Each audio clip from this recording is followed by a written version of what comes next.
Bayangkan jika cahaya bukan sekadar sinar yang menerangi, tetapi jembatan menuju kebenaran tertinggi. Bagaimana jika setiap langkah kita untuk mendekat kepada Allah adalah seperti setetes air yang menyatu dengan samudera? Dalam perjalanan spiritual ini, para sufi Persia seperti Al-Hallaj memberikan kita pandangan revolusioner tentang bagaimana setiap manusia sebenarnya memiliki hak yang sama untuk menyatu dengan Sang Maha Pencipta, tanpa sekat, tanpa perantara, dan sungguh mandiri dalam segala ego duniawi. Ittihad itu dari bawah ke atas. Hamba yang berusaha naik sampai puncak bersatu sama Allah. Kalau hulul dari atas ke bawah. Hamba yang mengosongkan dirinya sehingga Allah terus bisa masuk. Kalau wahdatul wujud, diusahakan apa enggak diusahakan, hakikatnya kita satu sama Allah.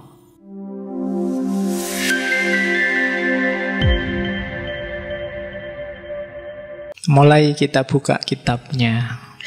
Al-Hallaj nulis sekitar 20-an kitab yang bisa kita akses sekarang. Kalau di internet bisa kalian ambil Tawasin, termasuk yang versi terjemahan, plus Diwanul Hallaj. Yang Diwanul Hallaj versi Arabnya. Hari ini kita banyak ngomong di Tawasin. Kalau terjemahan bahasa Indonesianya biasanya diterjemah kitab kematian. Tawasin itu sebenarnya ngambil dari salah satu huruf muqatta'ah dalam Al-Quran. Kan di beberapa surat itu ada yang diawali dengan kalimat to sama sin. To sin, jadi tosin yang banyak jadi tawasin. Memang isinya mengarah ke akhirat. Jadi sehingga kitabnya diterjemah jadi filsafat kematian. Itu kalimat pertama. Jadi to sin, kebenaran adalah bentuk cahaya yang memancar dari yang gaib. Ia terlihat dan memancar kembali kepada yang gaib. Dan kebenaran itu melampaui segala cahaya dan menjadi cahaya di atas cahaya. Dan benderangnya memancar ke seluruh purnama. Titiknya yang paling terang menjulang ke angkasa yang diselimuti oleh rahasia.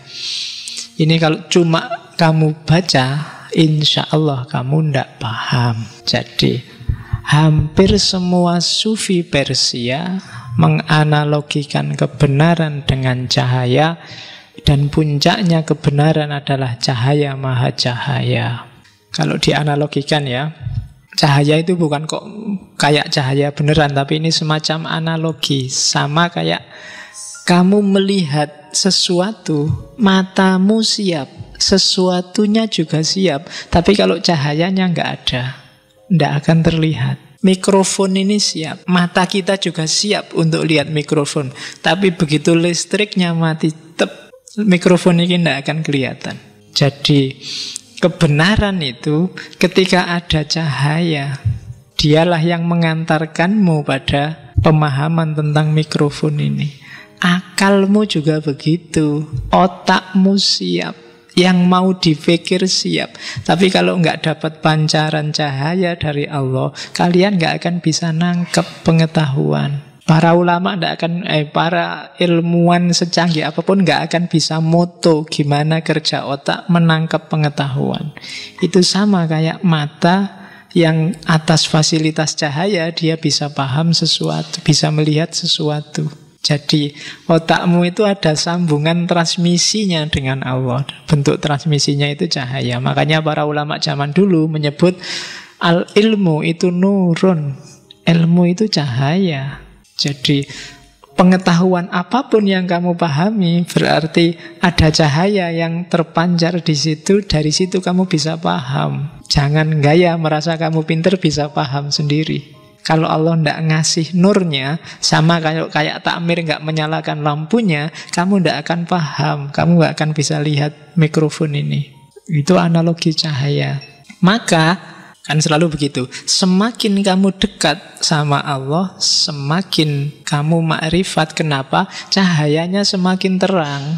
Kenapa? Allah lah sumber cahaya itu. Allah lah sumber semua pengetahuan. Jadi semakin dekat sama sinyalnya, HP-mu kan semakin jelas, semakin banyak sinyalnya. Semakin kamu dekat sama lampunya kan semakin terang, semakin jauh semakin gelap. Jadi kebenaran adalah cahaya, kebalikannya berarti apa? Yang gelap, yang jelek, yang jahat, itu berarti ketika cahaya nggak menjangkau ke situ. Nah, itu ajaran rumit tentang cahaya yang banyak diajarkan oleh para sufi. Jadi bagaimana cahaya adalah perantara kebenaran. Dan nanti ada Nur Muhammad. Nanti kita lihat posisinya Nur Muhammad di antara cahaya. Oke, sekarang kita masuk ajaran pertamanya, Al-Hallaj. Jadi ada revolusi besar yang dibawa oleh para sufi Persia. Jadi sebelum muncul para sufi ini, banyak umat Islam, di situ disebut awam, yang meyakini bahwa untuk ketemu dan kontak sama Allah itu ada pakemnya. Harus ikut aturan-aturan formal dan resmi. Harus manut petunjuk yang berwenang. Apakah itu ulama, apakah itu kiai, apakah itu. Nah, para sufi ini membongkar itu, bikin revolusi besar dengan menunjukkan bahwa setiap orang bisa ketemu Allah. Setiap orang bisa ngobrol sama Allah. Tidak ada jarak, tidak butuh perantara. Syaratnya apa? Bersihkan egomu, bersihkan dirimu sampai kamu layak untuk Allah datang padamu. Jadi kalau dirimu bersih, Allah layak datang, Allah akan datang. Singkirkan sifat-sifat duniawi. Dengan asumsi ini terus para sufi merumuskan banyak sekali ajaran yang intinya adalah setiap kita bisa berhubungan langsung sama Allah. Tidak harus pakai banyak perantara macam-macam. Nah, ini sebenarnya kritik zaman itu pada dominasi orang-orang Arab.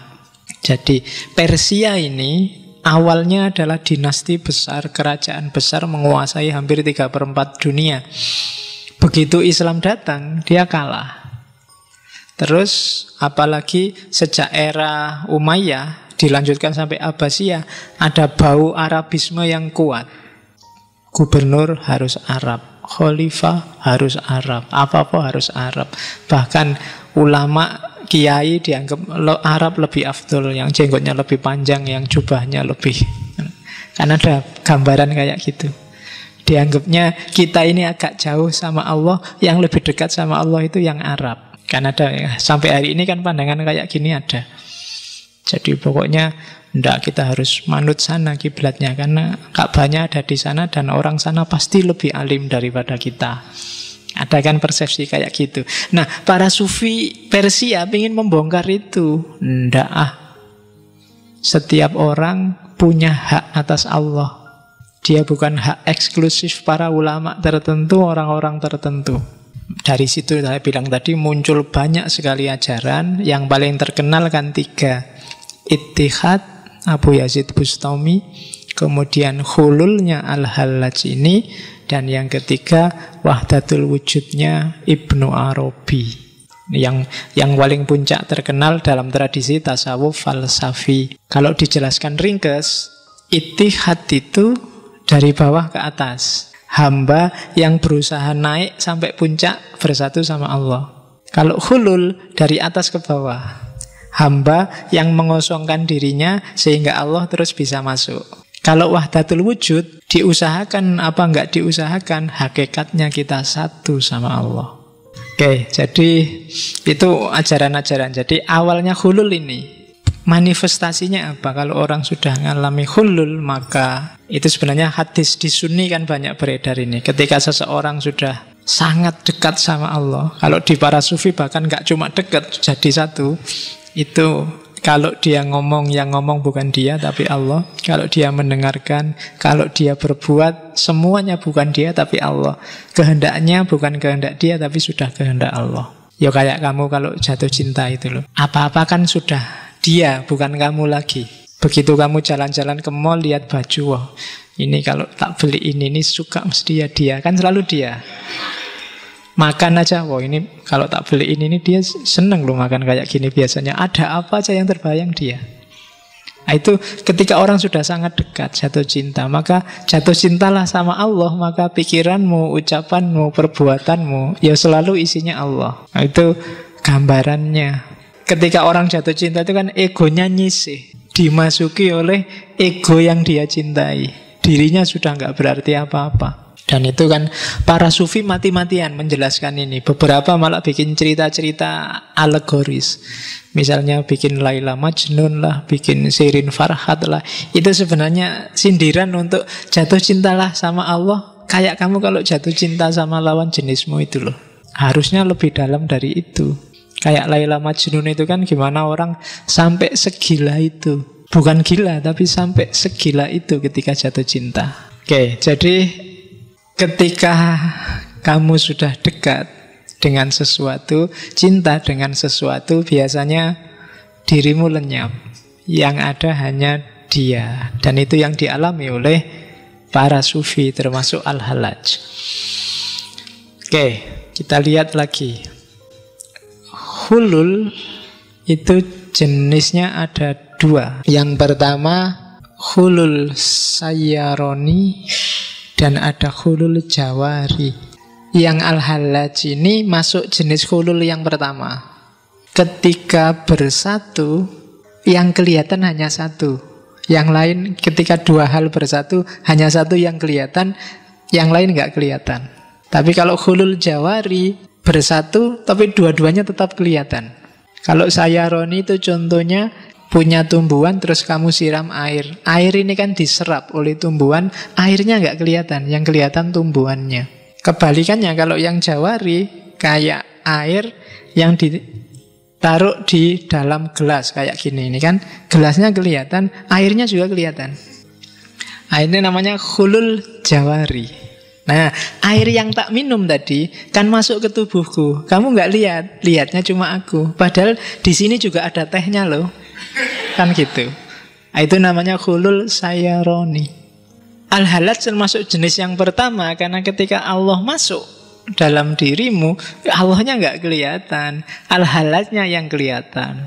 Dan padahal Al-Hallajnya sudah nggak ada, yang ada hanya Allah. Itu makanya terus dia bilang ana al-haq.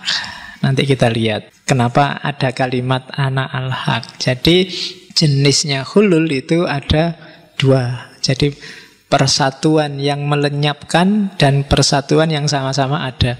Teori-teori cinta hari ini kebanyakan maunya hulul al-jawari. Jadi gabung sih gabung, tapi ya dua-duanya kelihatan lah. Jangan mau didominasi kan gitu. Ketika ada dominasi berarti yang terjadi hulul sayaroni, yang mendominasi yang kelihatan. Yang tidak dominan nggak kelihatan. Kita lihat kenapa bisa begitu. Baru masuk ke asumsinya. Jadi para sufi punya asumsi dalam diri kita ada dua aspek. Yang pertama aspek nasut, dan yang kedua aspek lahud. Nasut itu kemanusiaan, lahud itu ketuhanan. Jadi jangan salah, Allah sejak awal sudah bilang wa nafakha fihi min ruhi, ya kan? Wa khalaqa adama ala suratihi. Atas gambaran citranya Allah, Allah meniupkan ruhnya dalam dirimu. Nah, maka kita ini manusia tapi punya dimensi ketuhanan. Sebaliknya, dalam diri Tuhan, ini yang kalimatnya agak ada lahud ketuhanan tapi juga nasut. Lah kok Allah ada kemanusiaannya? Nasutnya Allah itu yang lahud dalam dirinya manusia. Jadi dimensi kemanusiaannya Allah itu sebenarnya dimensi ketuhanan yang ada dalam diri manusia. Maka kan gitu, kalau pingin Allah masuk dalam dirimu, nasutmu yang manusia sisihkan, biar tersisa lahudnya. Dan lahudmu itu nasutnya Allah ketika Allah memanusia. Dari situ Allah bisa masuk dalam dirimu. Jadi ada Tuhan, ada manusia, ya kan? Kalau kamu pingin Tuhan masuk, sisihkan manusianya, karena nggak mungkin Tuhan nyampur. Tuhan bersatu dengan dirimu. Seandainya toh nyampur kayak itihad, yang hilang bukan Allah tapi kamu. Kayak setetes air yang nyampur ke laut. Ya nggak usah dicari lagi setetes airnya di mana, yang kelihatan hanya laut. Jadi seandainya itu nyampur, tapi kalau di lahat tidak nyampur, tapi siapkan aja kondisimu, sisihkan nasutmu sehingga yang tersisa lahut. Kalau lahut ada, maka Allah bisa masuk. Ya kayak lagi-lagi contohnya pacaran, sing gampang memang pacaran. Misalnya kamu naksir cewek apa cowok, terus yang kamu taksir itu bilang, aku ndak suka cowok yang ngerokok. Nah kan? Maka demi agar cewek itu bisa masuk dalam hidupmu, syaratnya apa? Buanglah rokokmu. Ya kan? Begitu kamu nggak ngerokok, dia bisa masuk. Selama kamu masih ngerokok, ya dia ndak akan masuk dalam hidupmu. Syarat-syaratnya ndak cukup. Allah juga begitu. Allah tidak akan datang dalam hidupmu kalau jiwamu dikuasai nasut. Kalau komputer itu namanya tidak kompatibel. Bikin dirimu kompatibel sama Allah, biar Allah bisa masuk. Kalau programmu program manusia, ya Tuhan nggak bisa masuk. Programmu harus program Tuhan, biar Allah bisa masuk. Jadikan dirimu siap untuk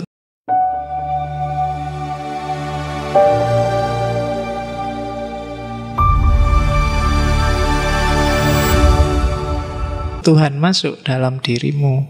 Nah, itu nasut dan lahut. Bukan berarti terus dirimu membuang kemanusiaannya, enggak. Sisihkan dulu. Jangan dikuasai oleh yang nasut, tapi penguasanya harus yang lahut, yang Tuhan. Biarkan kehendakmu adalah kehendaknya Allah, ucapanmu adalah ucapannya Allah, perbuatanmu adalah perbuatannya Allah. Itu berarti dirimu kompatibel sama lahut. Dari situ Allah akan datang padamu.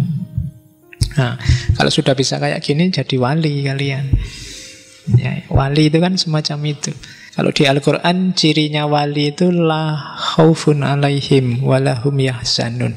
Selama di hatimu masih ada takut, apapun jenis ketakutan itu, takut besok kerja apa, takut besok ujian bisa ngerjain apa enggak, takut kapan ya lulus kuliah ini, takut kok untuk pacar, jangan-jangan enggak laku, takut. Kalau masih banyak ketakutan berarti makommu belum wali.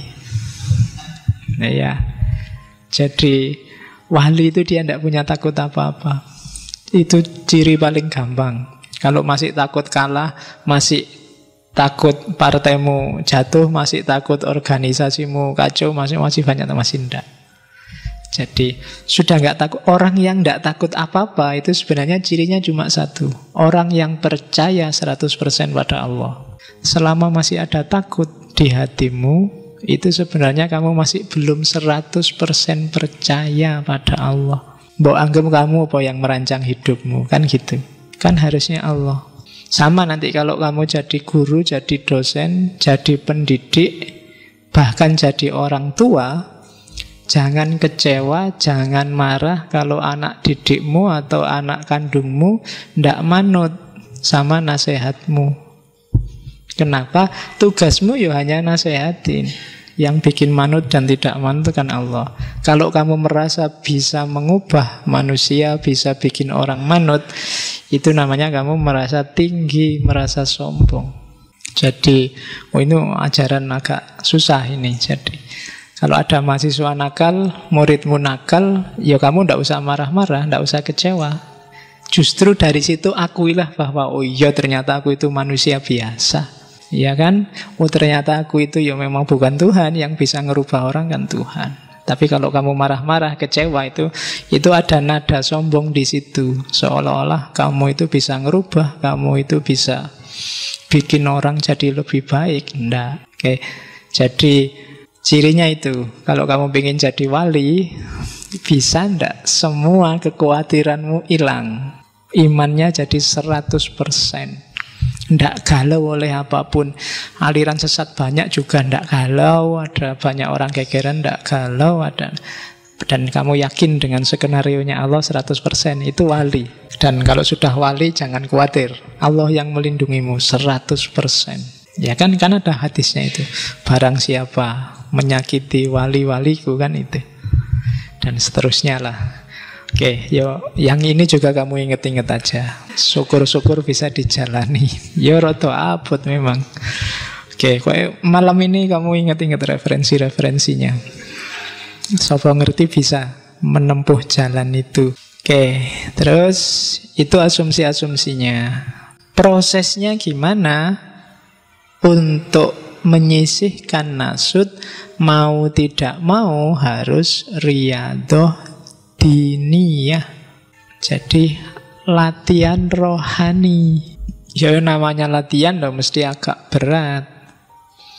Uzlah, kemudian tafakur, muhasabah, sholat malam. Pokoknya mendidik diri agar tidak jatuh cinta sama dunia. Nah ini roto abot. Kalau usia-usia kalian mungkin ya masih ambil nafas besar.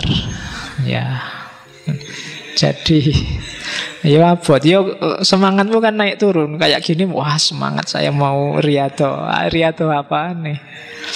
Iya. Ya kan, kamu sholat subuh on time itu sudah alhamdulillah. Ya, jadi ya masih ingat sholat subuh kan luar biasa. Tidak usah lah tahajud-tahajud itu apa nih. Jadi sholatnya subuh. Kemarin saya baca di mana itu, kenapa di Indonesia banyak orang sholat subuhnya kesiangan, karena salah nama. Kalau di beberapa kitab sholat subuh itu namanya sholat fajar. Di Indonesia subuh lebih terkenal. Kalau sholat fajar ya waktu fajar. Jadi ketika diganti sholat subuh ya berarti tidak harus fajar, pokoknya subuh niatnya. Oke, yo argumennya apik kowe. Jadi mari kita jadi besok di situ diganti ya sholat fajar gitu kan. Sholat fajar waktunya fajar berarti tidak waktu subuh. Karena namanya subuh, kadang-kadang jam 7, kadang jam. Saya lupa ya baca, ada juga referensi bahwa sebenarnya sholat duha itu banyak hadisnya yang dipertanyakan. Coba dicek yang ahli hadis ya. Di beberapa referensi malah ada yang bilang sholat duha itu awalnya karena dulu Muawiyah itu sholat subuh kesiangan. Karena Muawiyah ini sholat subuh kesiangan, ada yang tahu, loh sampean Amirul Mukminin sholat subuh kesiangan. Loh ini bukan sholat subuh, ini sholat duha ini. Terus dari situ lahirlah banyak hadis-hadis tentang keutamaan sholat duha. Oke, yo kamu cek sendiri. Yang ahli hadis, ahli sejarah. Oke, nah jadi riyadhah, latihan batinmu dengan cara memberdayakan fisikmu untuk mengarah ke batin. Jadi kiblatnya harus semuanya Allah. Dunia itu boleh kamu tunggangi, tapi ngadepnya ke belakang.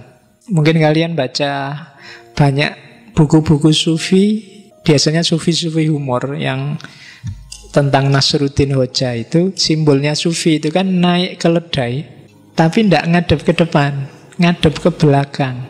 Keledai itu simbol dunia. Ya kita butuhlah dunia, butuh makan, butuh minum, tapi ngadepnya ke belakang. Maksudnya kiblatnya jangan kiblat dunia, kiblatnya tetap ke atas Allah. Jadi ada apa-apa ngajaklah Allah. Riyadhah diniyah itu latihlah dirimu biar tidak nek basa Jawane dulu kiai-kiai bilangnya kepencut, terpesona, jatuh cinta dengan dunia di level apapun. Bukan berarti kamu tidak butuh dunia, butuh, tapi dia rankingnya bawah, tidak penting. Punya uang banyak syukur, tidak punya uang tidak apa-apa. Punya pacar cakep syukur, tidak punya pacar ya cari.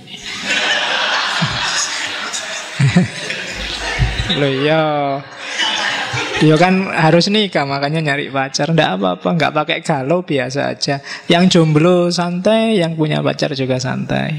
Dunia. Jadi nggak jatuh cinta meskipun butuh. Kesini dikasih minum ya syukur, nggak dikasih minum ya minta. Ya minta nggak dikasih baru nggak apa-apa nggak dikasih. Oke, jadi itu riyadhah.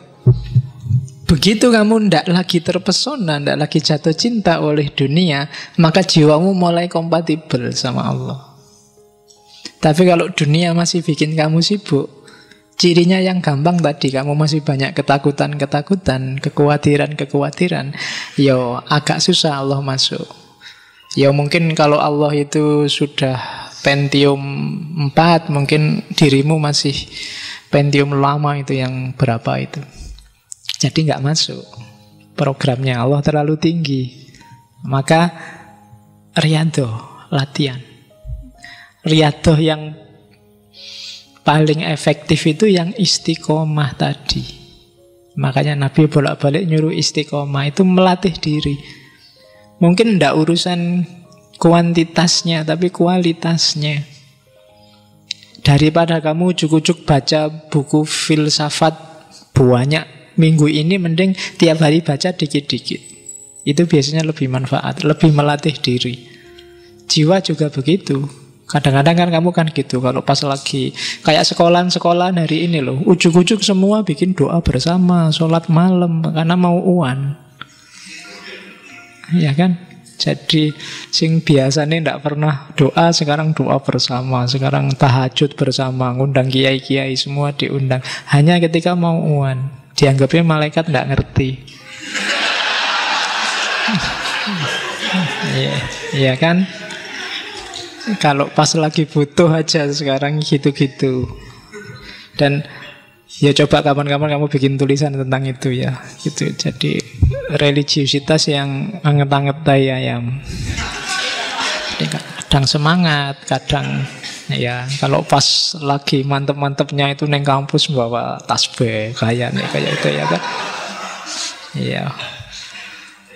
Kalau pas lagi malas udah diajak sholat yo wakil lah dulu gitu.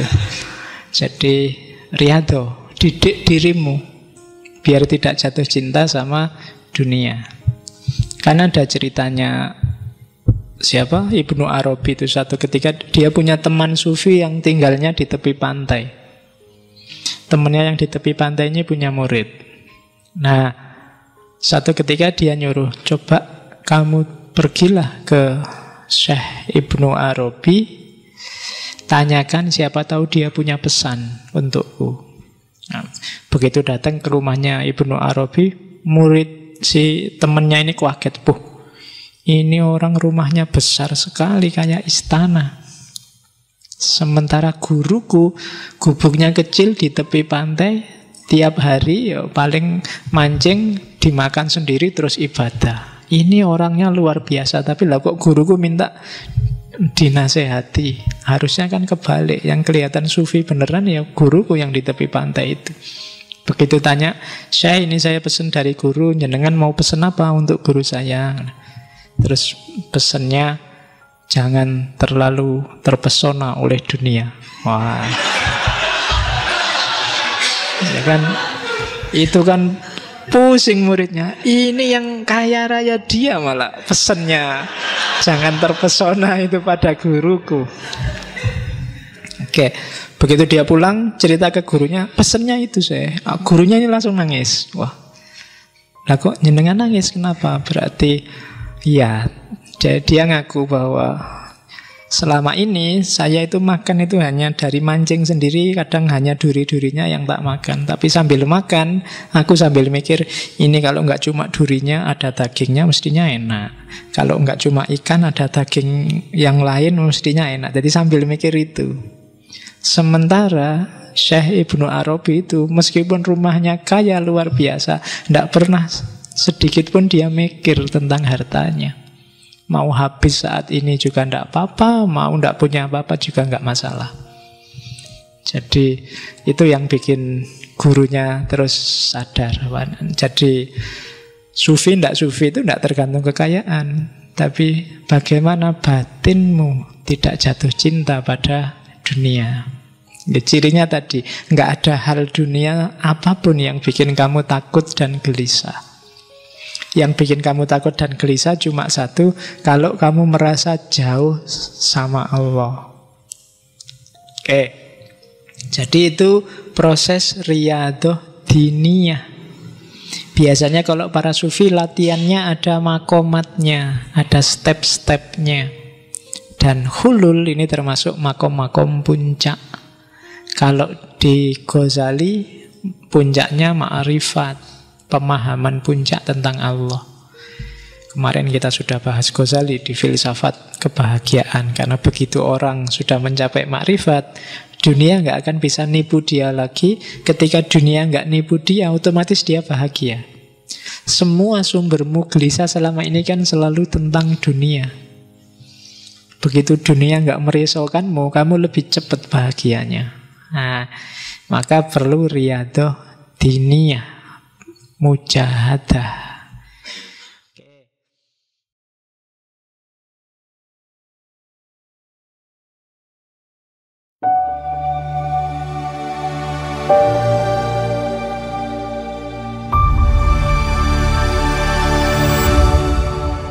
Di tengah kesunyian malam, cahaya lampu-lampu kecil menerangi majelis. Ustadz mulai berkisah tentang rahasia kebenaran, seakan membawa para pendengar ke dunia lain. Cahaya itu, teman-teman, katanya sambil tersenyum lembut, adalah kunci menuju Allah. Para sufi menyebutnya nur ilahi yang menerangi hati dan pikiran agar kita dapat mengenalnya. Ia kemudian menjelaskan 3 jalan besar dalam tasawuf Persia. Itihad, khulul, dan wahdatul wujud. 3 konsep tentang bagaimana seorang hamba bisa mendekat, bahkan bersatu dengan Sang Pencipta. Dalam itihad katanya, hamba berusaha mendaki ke puncak, mendekati Allah. Dalam khulul, kita belajar mengosongkan diri agar Tuhan yang mengisi hati kita. Dan dalam wahdatul wujud, hakikatnya kita adalah satu dengan Allah. Para hadirin tersentuh ketika Ustadz mulai bercerita tentang Al-Hallaj, sufi besar yang berani berkata, "Ana al-haq, akulah kebenaran." Kata-kata yang mengungkapkan cintanya pada Allah begitu dalam, hingga ia rela mengorbankan segalanya.